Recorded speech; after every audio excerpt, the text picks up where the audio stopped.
Hi guys! Welcome back again to my channel at for today's video ay may panibago na naman tayong online loan application na susubukan at ito ay ina-request lang din. Kaya samahan nyo ako hanggang sa dulo ng video na to para malaman nyo kung legit nga ba to at if ever na makita nyo nga yung ads nila online ay wag muna kayong magtatry. So panoorin nyo muna to hanggang dulo para malaman nyo din yung mga personal information na isi-share nyo sa kanila at if ever na legit to, haharasin ka kaya nila or ipopost ka kaya nila online kapag hindi ka nakapagbayad ng due date mo. So lahat na yan malalaman natin pero kung bago ka pa lang dito ay wag mo kalimutang mag-subscribe at pindutin mo na din yung notification bell para lagi kang maging updated sa mga next uploads ko.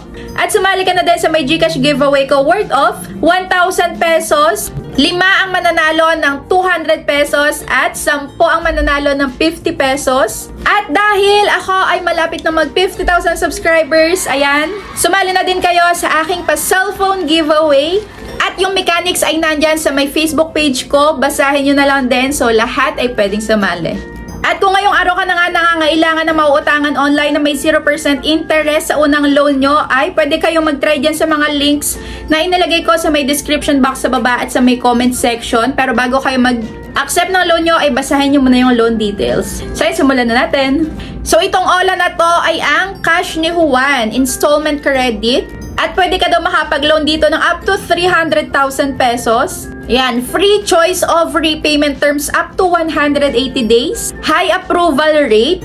At pwedeng mag-loan ng 18 years old pataas. At may 4.7 na ratings. Lahat na yan, aalamin natin kung talagang totoo yung mga ino-offer nila. Kaya wag na wag muna kayong mag-i-install or magda-download. Patapusin nyo muna ako sa pagre-review hanggang dulo para malinawan kayo sa lahat ng mga informations dito. At kung legit nga ba to na nanghaharas. At ayan, umpisahan na natin. Na-install ko na nga pala to at meron ditong coupon na 1,000 pesos pagka tayo ay magbabayad na daw. Ayan, repayment coupon. So, X muna natin to at may nakalagay dito na for first time user ay 50,000 pesos ang pwede nilang ipautang. Okay, mag-apply now na tayo. So, ayan, mag-sign up na tayo at kailangan syempre ng phone number, tapos ilagay yung 4-digit code na magsasend sa atin at maglagay tayo ng password. Ayan, ulitin sa ibaba. Tapos, check itong Loan Service and Privacy Agreement. Katunayan na nabasa natin, nag-agree tayo sa kanila and then, go na. At pagkayari nun, ayan, up to 50,000 pesos nga. Umpisahan na natin. Huwag na nating patagalin. Apply now na agad. So, ito yung mga information na i-share nyo sa kanila. Unang-una ay yung usage of loan. Ayan, pumili na lang kayo dyan. Ilalagay ko yung mga pamimilian. Ayan, madami-dami yan. Next ay email. Tapos, Facebook personal homepage link. So, dito, dinadagdag ko lang yung first name ko. Tapos, Messenger and Viber na. Ito ay optional lang naman. Pagka may optional, pwedeng hindi nyo nalagyan. Kung trip nyo hindi lagyan. So, ayun. Dito kasi sa may Messenger or Viber, ayan, magda-download pa kayo nito. So, dito naman, backup phone number. Pagka meron pa kayong isang number, ilagay nyo lang dyan. Tapos, industry category na tayo. Sa industry category, pipili ka lang din dyan. At pagkayari nun, religion na. Next ay marital status, number of children. Kung wala ka pang anak, 0 lang. Ayan, education background, ano yung napagtapusan mo. Next naman ay job information, residence at emergency contact. So pagkayari na to ay okay na. Pero dito sa job information, lagay mo yung company name, working experience, payday 1, payday 2. Yan, tuwing kailan ka sumasahod, tapos monthly income, magkano sinasahod mo kada buwan, company address, saka detailed address, itatype mo lang yan. At sa may residence information naman, pipili ka lang dyan kung saan ka nakatira. Tapos, itatype mo dyan yung detailed address at yung residential ownership. At next ay submit na. So, ayun, matatapos na tayo. Emergency contacts na. So, dito, ang hinahanap nila ay, ang dami, 5. Kailangan lang nating ilagay yung relationship natin, kaano-ano natin to, tapos yung name nila at phone number. Pagka nalagay na to, ay submit na agad. So, dito na tayo sa my authentication. Okay, so pang last yung ID. So, ito na nga yung hinahanap nila na ID. Ayan, UMID SSS, TIN, passport, driver's license, voter's ID, GSIS, PhilSys. Okay, so meron silang PhilSys. Halos karamihan naman na sa atin lahat ay meron na to.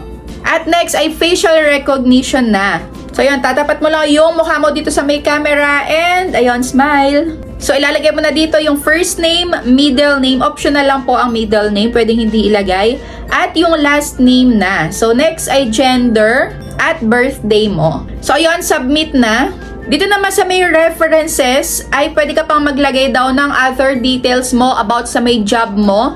Pwedeng employee's card or payslip or other work photo. Kung ikaw naman ay may business, ayan, pwede mo daw ilagay yung business permit or other business information.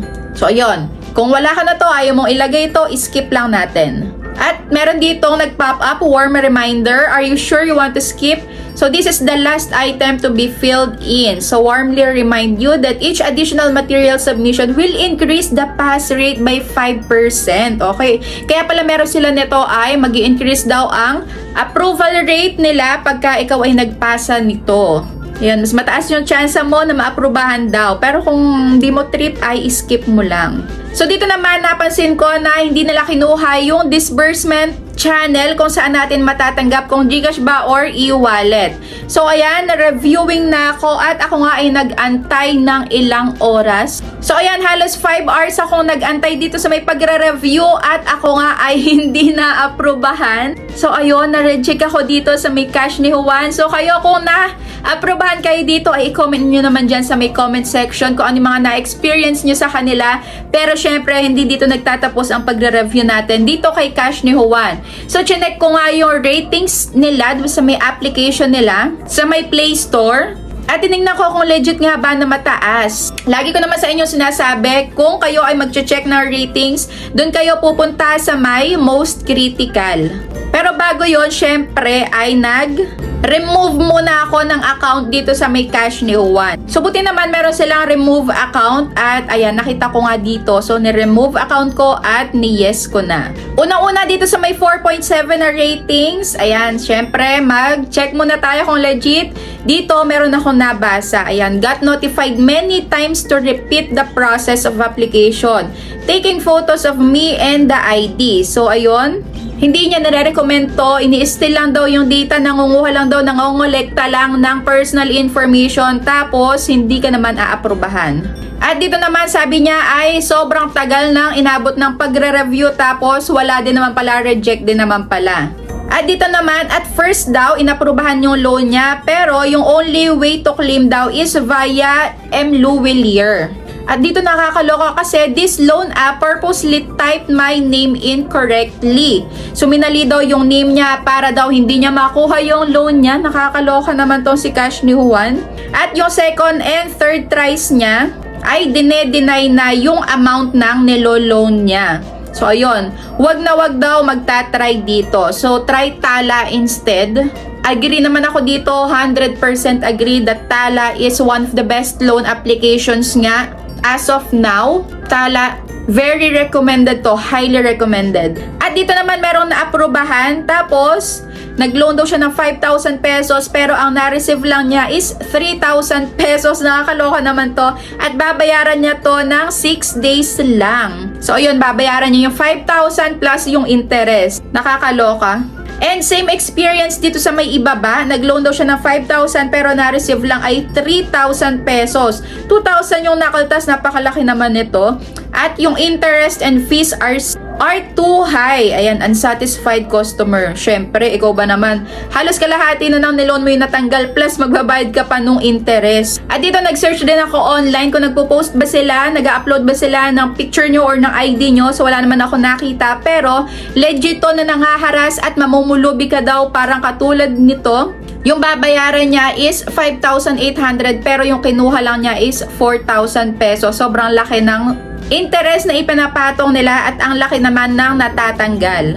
So ayun, imbis na tulungan nga kayo dahil maglo-loan kayo, manghihiram kayong pera sa kanila, ay mas ibabaon kayo sa utang. So nakakaloka tong si cash ni Juan. So para sa akin is not recommended to. Kaya kayo, pag nakita nyo yung mga magagandang ino-offer sa mga online lending application, ay wag nyong itry agad-agad. Make sure to do your own research, magbasa-basa kayo ng ratings at manood kayo na ganitong Ola reviews. So ayun, wala namang mawawala kung mag-check muna kayo bago kayo mag-apply. So that's it for today's video. Kung meron pa kayong gustong ipa-review na Ola ay i-comment nyo lang dyan sa comment section at itatry ko yan para sa inyo.